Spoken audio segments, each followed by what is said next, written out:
ہم کریں گے ہر مظلوم کی حمایت۔ السلام علیکم، میں ہوں حرین فاطمہ اور آپ دیکھ رہے ہیں حمایتی نیوز HD چینل۔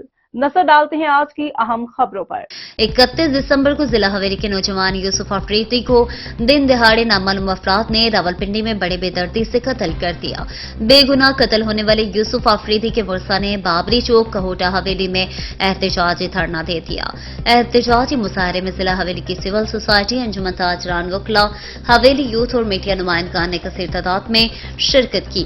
احتجاجی مظاہرے سے تجمل قریشی، ظفر حسین، مظفر راٹھور، سید ماجد گیلانی، ذوالفقار راٹھور، آفتاب گیلانی، خواجہ منظور ڈار، شاہ نواز آفریدی، سید فدا گیلانی، سلطان آفریدی، بابر خان، خواجہ احسن حیات، ظفر آفریدی اور دیگر مقررین نے خطاب کرتے ہوئے حکومت پاکستان اور آزاد کشمیر سے پرزور مطالبہ کیا ہے کہ یوسف آفریدی کے قاتلوں کو فوری گرفتار کیا جائے۔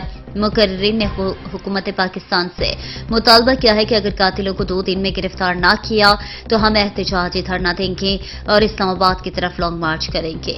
احتجاجی مظاہرے کے آخر پر صاحبزادہ سید ماجد گیلانی نے یوسف آفریدی کے لواحقین کے صبر اور یوسف آفریدی مرحوم کی بلندی درجات کے لیے خصوصی دعا کی گئی۔